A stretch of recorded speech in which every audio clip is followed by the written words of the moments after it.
Chatted with Damien Kulash, the lead singer and one of the minds behind the brilliant alternative pop rock band OK Go, the one with the amazing pop videos that we've all hopefully seen. If you haven't, you might go and watch them after watching this video. But their music is really quirky.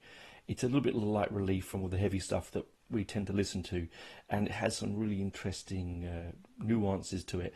It has a lot of XTC influence in there to me, and that's what I love about it. I've been an XTC fan all my life, as you know. If you listen to the show, you will know that I do talk about them quite a bit, and also other influences, Beatles and so on in their sound. But it's just a really clever and thoughtful production of the albums they make.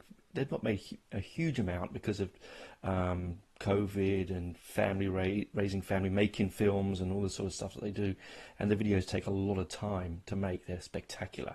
But I thought, I'd got the opportunity come up that I could chat to him, and I thought, why not put it here? I was gonna put it on the podcast as an audio stream, but I thought, well, you know what? No, I'll put it straight onto the video channel, and hopefully people will enjoy it. It's only short. I think it's 28 minutes or so, whatever long, but there's some really thoughtful, interesting stuff in there. I really enjoyed chatting to him.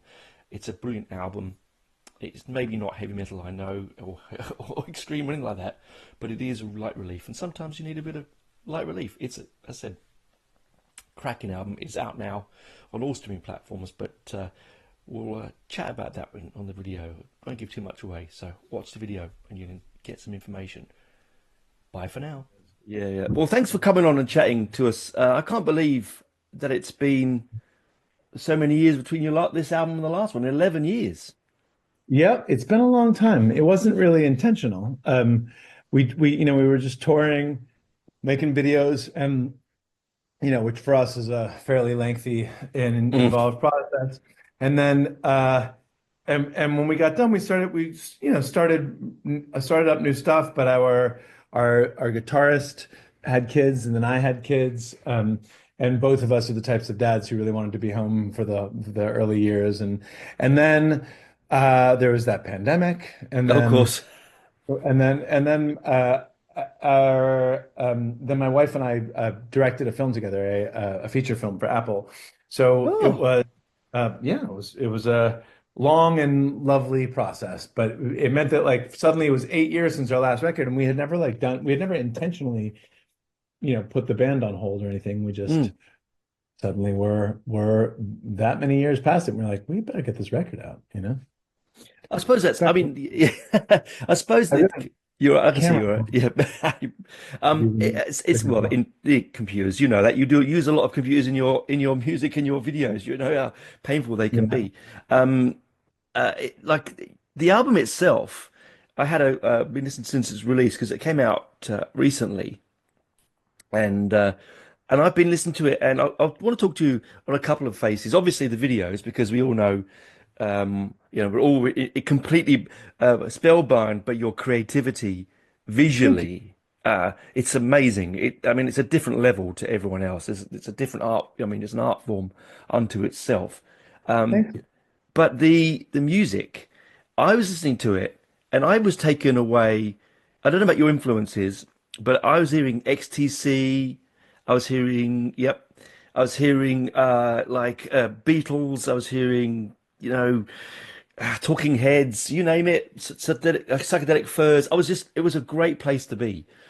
Thank you. Yeah, there's a lot of, you've nailed a lot of them. There's a lot of Bowie on there. Yeah. There's even a bunch of sort of early 60s kind of Shangri-La's kind of stuff, Yes. Yeah. Which I guess we've always been a bit of a mixtape band. And you'd think I would have realized this before now, but it just sort of dawned on me why that might be. And I think it's because so many bands start by getting in a room together and seeing what they can make with four instruments or whatever it is, you Mm, know? And our process always started with recording, like even from before that was easy, like I started working with ADAT tapes and stuff in college and mm, four tracks and stuff, and it was always yes, we were playing stuff live, but it was sort of like we would write by recording things. Go, what does this sound like? What does this sound like? What does this sound like? And so nowadays, most of our writing sort of starts from recording. And I think what that does mean is instead of it being like, here's what we know how to do with these four instruments, you're going, what is that sound? And you chase mm. that thing. And it leads you down the path of one influence or another, maybe a really known one, like when you said XTC, like the beat from Making Plans for Nigel is the beat for our first single, Love, right? Or Mm. and I mean it's a very clear reference, obviously. Like you can't miss that one. That's If what I if was you're hearing. Yeah. yeah, like it's not like we're trying to hide that one. We're like, here's what like in the same I don't know the same way that like Fool in the Rain, the Zeppelin song is like the Purdy Shuffle, that famous drum beat. Mm. Like it's great, Yeah. it's um it's I hope our song doesn't it's not like we're trying to remake XTC, but Oh it's no. Yeah. when you're in that place, it's different than if you're in a practice room going like, what do I know how to play? Like it's that's not a beat you know how to play right away. It's a beat you like figure out how to play. Yeah. Yeah. I mean, I agree because I'm a huge XTC fan, so I heard it. I'm sitting there and I Yeah. went, "Hey," and I think that's a wonderful thing. That's not a negative by any means. It's not saying, "Oh, you're Oh yeah. copy." I think it's just that it's that lovely um, ground point that grounds us all. That love of one thing that grounds us into that one sound, and then grows from there. I think it's a really accomplished album. You know. Thank you so much. I really appreciate that. I think it's like I don't know whether to be happy or sad about the thing I'm about to say. Mm, I don't think like I think the way that culture has changed with streaming and with sort of the digitization of everything is that there are movements are a different thing than they were before, if they even exist at all. Like I think mm, you can now discover Billie Holiday almost as easily as you can discover Billie Eilish. And when I was a kid, that wasn't the case. Like I remember I grew up in Washington, D.C., where the punk scene was very, very mm, specific, very awesome. But it was part of the spoken thing was like, man, the 60s are over. Stop doing that. The 70s are over. Stop doing that. The 80s are over. Stop doing that. Like we're making something new. And there was this idea that every generation of music had to like reinvent what youth was and what culture was. mm. And now I feel like that because every 15-year-old out there has the same library as I do. It's called, Spotify or Apple Music or Mm. whatever. It's the whole universe. And yes, stuff still moves through culture. And obviously, Billie Eilish has more effect on young brains than Billie Holiday does right now. But it's not like you can't find that stuff. If you tumble into the sound of a old soul song, you can keep going and going and learning and so there's no we're kind of all awash in the same every Homogenized. Yeah. yeah. I think, And I it's feel that way. Sorry, I had we to interrupt you. I feel that way the same. I feel that for years. So I didn't interrupt, yeah. sorry. But I feel that. I've felt that for a long time, being an older man, and I've lived through lots of cultures, youth cultures, and I have five brothers. One was a punk, one was a Rasta, one was a mod, all came and mixed into this house of different youth cultures. And you get to learn, and I got it that way, but a physical, more immediate way. Like you said now, you just plug it in and go, okay, well, I can find it. But does that change the way that the sound is made, though? I mean, does that mean I future bands are going to be less individual? I really don't know. Like I mean part of it is that it it's so hard to know, but it feels to me like music as a whole is less a part of how you have to uh, define yourself as a Yes. child. And I'm, like, look, it's been a long time since I've been a teenager, so who am I to be talking about it? But like, when I was a teenager in the '90s, it was like first and foremost, you could tell who somebody was by what kind of bands they listened to, and that was that was probably also in their clothes, right? Like they had the Mm. patch on their sleeve, but like we categorize, those were the crunchy kids that they listened to the Grateful Dead, and those are the punks, and those are the hip Yeah, hoppers. And tribalistic. I was really into hip hop, and I was really into punk, and I was really into Led Zeppelin. You know what I mean? And like all those things are all pretty different. You could like them all, but you knew who I was from what I liked. And I think that is like there was a time when that might have been about what people did, what video games they played, and Mm. but then my suspicion, and again, I'm not a kid, but like, Mm. is that when you make it so specific that what you have is an advertising platform called Instagram or TikTok, and the Mm. whole thing is literally like, how do you present yourself to the world? It stops being about what I love is like I reflect what I love, and that's who I am. It Mm. starts just being, here's what I am, and so I don't know how much, the guitar you pick as a rocker has anything to do with who a 14-year-old who listens to you is, you Yeah, know? look, very, very apt, mate. I mean, and I think that's why your music is so wonderful to us, because we listen to it and we do hear all these different lovely nuances, particularly if you take time with it. It's the kind of album you have to come back to and listen a few times. It's not a one through only, and I know what it is, because Well, I hope you hear it different things every time, and I think that's a bonus of the album. I have always been, for better or worse, I've always been that kind of mixtape, like it's that I grew up listening to Prince and Fugazi, and they were Brilliant. both, they were big, big influences on me. And uh, if I only, again, if I had started, but if it was just what I could play on a guitar, these records would have been a lot more Fugazi than they are Prince. But because it was what can I manage to get on tape, and then can I learn to play it? Yeah. Is a kind of different thing. And I think I'm hoping what it means in today's, it's like rock and roll isn't the it's grown up now, and there's a sad part about that. It's like Mm. jazz was breaking the universe in 1920, and maybe you could say 1950, but by 1980 or 1990, when I was listening to jazz, it was stuff you listened to at Carnegie Hall. It's Y- stuff you listen. It is academic, it's beautiful, it's meaningful, it has all the things, but it ain't rebellious. No, And rock and roll in some ways has done that, right? It's like you wouldn't look at what Taylor Swift is doing and be like, what a rebel, right? Like no.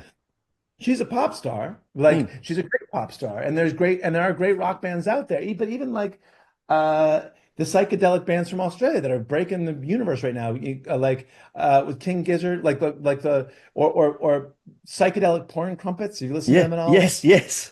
Amazing, amazing music, Yeah. right? It's really, and you know that they're rebelling in themselves, but that's the same, that's King Crimson. You know what I mean? It's like this is 40 years old, Yeah. and it's great music, but we're not treading on new ground. It's it means a different thing where we can experience it the way you experience music, like the way you experience Beethoven or Mozart. Like it's not Mm. rebellious, it's still beautiful, you know? Yeah, yeah, and a very, very, very apt, a great, great way of putting it because it's true. It's 70 years old. It's grown up, right? It's had kids. It's moved on, right? It's retiring. But you shouldn't say that. Well, Uh, I shouldn't say that. It's not true, but you know what I mean. I do. There's a part of it that is like I remember thinking this about Jimi Hendrix is sort of like when Jimi Hendrix picked up an electric guitar, he was walking off into the Wild West where nobody was, and everything he did Oh built yes. a right? Mm. Like, yes, it was a genius, but but also it was a wide open territory. Like now that territory has been colonized by so many different little genres and subgenres and everything that there is no lick you can play on guitar that hasn't been done by, 100 other people, that or 1,000 other people, a million other people, Mm. each of which might even define its own subgenre of something core. You know what I Yeah, mean? yeah, Like, yeah. There's always a core of something, isn't it? That's right. right? And there's nothing inherently wrong with that, but like it's like you can't, after a certain amount of distortion, you can't you can't make things more distorted. Like it's just white noise, right? So Yeah. once you've gotten to as aggressive as you can get with distortion on a guitar, then you get to as aggressive as you can get with distortion on a synth, or like how choppy can you make it and how disorienting can like. But what made our parents want to puke because it was not music, Yeah. because it was too loud and angry, right? Like there's that can only go so far. Like I don't think my parents would have been any more appalled by Skrillex than they were uh, by Mudhoney. You know what I mean? Mm. Like they're both equally pushy, like going kind of like Mm. what is. And at some point, you've gotten to as much noise as you can get, and now we're going to experience this a different way. Like you can't push people's boundaries by saying like, oh, I overloaded the input anymore. It's No, going to be something. yeah, exactly. And that rolls on very well to your videos because, I mean, the reason I want to talk about music is I'm sure you talk about your videos all the time, but I've always wanted to talk to you about your music. But the videos are something you're well known for, of course. You're extremely visual people. I mean, the video for Love was just astonishing, like astonishing. I mean, we all know the treadmill. What we all know that wonderful moment where we went, "What the F?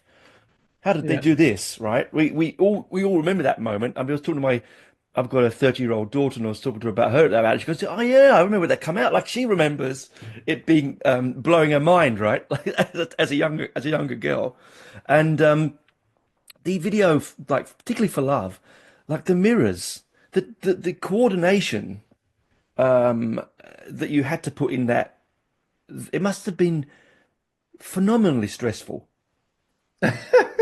Yeah, yeah. I guess it was phenomenally stressful. It's phenomenally exciting and stressful. I mean, we like to challenge ourselves, obviously, and like I guess we're trying to figure out a way to touch that thing just on the opposite side of impossible, you know? Mm, Like the kind of feeling that you have when you're a teenager of wouldn't it be cool if blank, you know? And to me, that kind of art project has always been a sort of self-evident goal, you know, like can you make the thing that actually makes your own brain or someone else's brain go like, oh my God, like yeah. wow, that's that. And as we've chased that muse, it has gotten more and more sort of elaborate, and you know, the type of spectacle has gotten maybe more um complicated than just dancing on treadmills, which itself was already pretty Wow, I complicated. know. Yeah, blew my mind. Yeah, I mean this was 30 robots, 29 robots and 60 something mirrors in laid out, you know, in a long line Mm. in a train station in Budapest, where chosen because it was beautiful and affordable. And um all we were really trying to do is get at that one trick that I remember from being a kid, opening my parents had two closet doors that opened toward each other, and they had mirrors on them, and you could make the infinite hallway. Mm. And life only offers like, you know, I don't know, a few dozen of those tricks, right? Like Mm. where you're like, every time I see this, whether you sometimes you walk into the bathroom in a restaurant, they've got mirrors on both sides, you see that hallway again, and it's every time it's amazing. You go see Kusama infinity rooms, and it's the same Oh, trick. Always amazing, right? yeah. Just the fact that you can make infinity from just a couple of mirrors is always going to be mind blowing. Same way, liquid in slow motion, always going to be mind blowing, you Yeah. know? Yeah.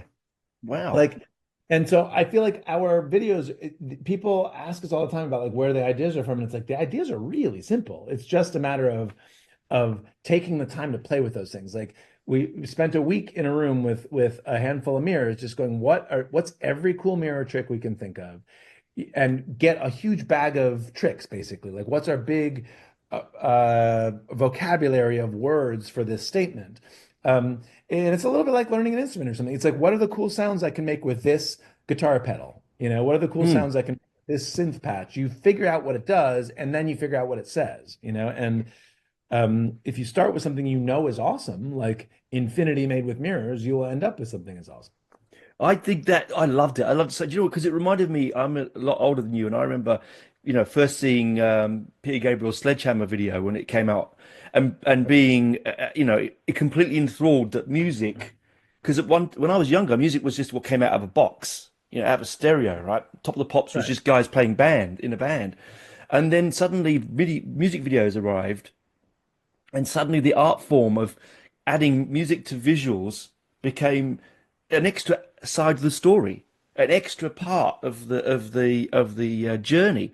And I think that your videos do that in the best ever. Like, I can't imagine there'd be anyone that would make a video quite as dynamic. In big red letters on my notes, movement. It's just there's constant movement in Thank you. your videos, and because it's constant movement in your music as well, right? So it's Well, just pulling you along. the videos really are, um, it's a layer of making the song. Mm, Um, it it adds a new dimension to it, and it takes away some possibilities of it. In the same way that every other, like, I hope this isn't, I'm not taking this too far, but like you're playing with sounds, chords, beats, mm, melodies, until something crystallizes and you go, oh my God, that means something. Like that these two chords aren't just sounds, now they're emotion, and you're tipped over into this world of holy, mm, like what? How did the sound waves become emotion? But they don't have meaning. Or rather, there's a bunch of feeling and emotion in there that you can add a dimension to by pulling the meaning out of it, right? But like if it's mm, just sad, so if it's a sad sound and you just say sad, sad, sad, sad, sad, you're not adding, you've killed it, right? And in fact, even if you just say like I was, walking down the street and saw a dead person, sad, like like you can't just offer an example. You can't just say I got broken up. You need to pull.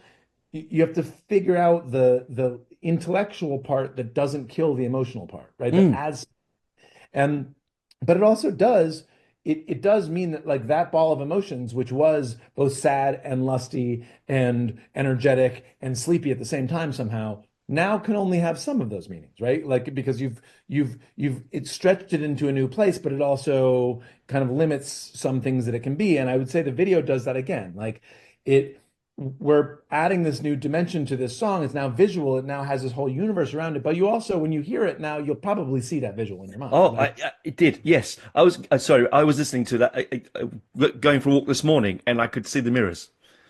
which Same is with great. same with the 64 video phone cameras. Yeah. Instantly, in my head was like, how, what? Like, because I worked for a while in the film industry, and it was like, I know how hard these things can be. How the hell did they do this? Like, and not just that, the storyboarding must have been nuts. Yeah. Yeah. That's where the stone only rolls downhill. And yeah, it Yeah. was 64 phones with 64 one take videos on each one and laid Mhm. out as like a moving sort of mosaic kind of. And yes, it was a lot of planning. I'll tell you why it's different from typical film industry is that in the film industry, there's always another goal you have to be after, right? Like Mm, you're making an ad, and so there's something you're trying to communicate to people. They have to go want to buy something. They have to think something's cool. They have to whatever. mm, Or you're making something narrative, and it's like there's a story that you have to move from point A to point B, and you're a cog in a bigger thing. mm, That's a little bit like the way that's how music is to film too. Like mm, that you as a composer, your job is to serve the scene, right? But as a songwriter who's just making a song for you to put on your headphones on, all your job is not to serve the scene. Your job is to make something effing awesome, right? mm, Make something people just want to live in, right? mm, It can be awesome for whatever reason. It could be um super aggressive, it could be super quiet, it could be super contentious, it could be super anything. Like it just needs to grab you, right? mm, And our films get the amazing little bubble of culture in which that's all they got to do. They don't have to sell you on anything. All they have to do is feel good. yeah. Like, and there's very few films that get made with just that I just wanted to feel good for 3 minutes. Like, because they're always trying to do something else. And if it's nice, like we're just lucky we sort of happed into this little world where it's like all they have to do is is extend the song, right? Like just to be the song. The video just has to be a visual world that's awesome. Yeah, and it is awesome. They are. I mean, every time one of your videos comes up, I'm there. I have to watch it. You can't watch a bit of it and walk away. You have to be there till the end of it because it's just like you in that glass suit. Getting into that suit. I'm watching. How's he? What? I go. Oh, yeah, all right. Now he's in this suit now. Okay. It was Yeah. just this dazzle of light. I can imagine all the crew with sunglasses on going, "What the God?" It was an intense experience. I mean, it's also sort of funny. We always try to show you how we did it because filmmaking is usually about trickery, right? It's about Mm, trying to get somebody to believe that this set is actually real life. mm. We're like, no, we want you to believe that this set is this set. We like if I put on a mirror ball suit, I want you to see me put on the mirror ball suit. And I want you to see how hard it is to get the mirror ball on. I reckon how many takes that would have taken to practice it. Yeah, no, there was a lot of practicing putting on that suit. That also happens to be in the one moment where like all the robots up to that point in the video, the silver robots, Mm, all if they hit you, they stop. They're a type of they're called universal robots. yeah, If they knock you, they stop what they're doing and it stops the entire thing. yeah, Those big orange robots at the end that are holding those giant mirror walls, yeah. if they knock into you, they chop that part of you off. So like they don't Ooh. stop for anything. Like so, and I'm putting on my suit right between two of them, and if I haven't moved my foot by the time they come in, I will lose that foot. Oh, Jesus. That's for your art, I suppose. It's all for art. It's, Well, I mean, we had there was very low chance of that happening because we had a yeah. guy watching with a stop button to make sure my foot was Oh, of through. course. Yeah, yeah. It's the But it safety and is, security. yeah, yeah. No, it was there was one error with those big robots. They're called Kukas, those big ones.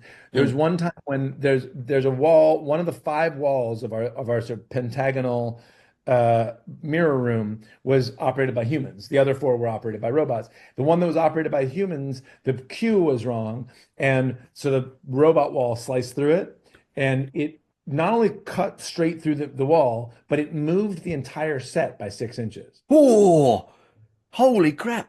That's a lot of movement. That's what the guy hitting the button, right? Is he saw it hit the button, but it was the whole set had already moved 6 inches. Pretty amazing. Oh Very my strong. God. And and setting that up would have been a nightmare in the first place. And moving 6 inches would have been like half a day's worth of reset. It was intense. I mean, the robots themselves didn't move because they were on they each of those robots has a 2 ton concrete base that they're chemically bonded to so that they can't fall over or Wow. lose control. Wow. Well, there you are. Amazing. See the insight into the great spectacle of your music and your art, right? Which Well, is wonderful. the enemy is boredom, man. Like it's if you can find a reason to keep on challenging yourself with like another crazy art project, to me that's the life. I'm happy to get to do it. Oh, Viva, Viva, keep doing it because you guys make incredible spectacle, music and art. Like, it's all in one because it's all combined. But your music is uplifting, energetic, and enjoyable, and your videos just take you on a wild ride, man. They're just wild ride. So I can't say thank you enough from all of us because I'm glad that you're back.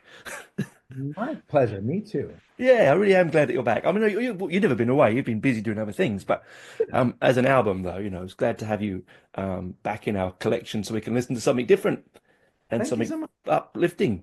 Anyway, but thank you for coming and chatting. I know that, like you said, you're a busy man, young family, and so on. So happy to talk to you, man. This was really fun. Thank you. Yeah, I loved it. Thanks, and hopefully you get out to Australia sometime soon. We're planning 2026, hopefully the early half of the year. It's Oh, still being brilliant, planned now, but we're coming. brilliant. Because it's been a while since you've been here, hasn't it? Yeah, have you? Yeah, it's been a while Yeah. since. I mean, we're touring for the first time in years, and it's so fun. It's so fun to be Oh, a out. whole different world, isn't it, for you now? Because, confined in studios but then being out on stage, it's the rock and roll life now. So wonderful. I love it. Yeah, it's what you started as. It's what Yep. it was. It's your roots. So, It yeah, is. yeah. Well, thanks for chatting. And Thank you. again, hope you see you here soon. And good luck with the album. I mean, I Thank can't you. see how it can't do spectacular numbers because it's great. That's very kind. Thanks so much, man. Thanks, Talk mate. soon. Bye.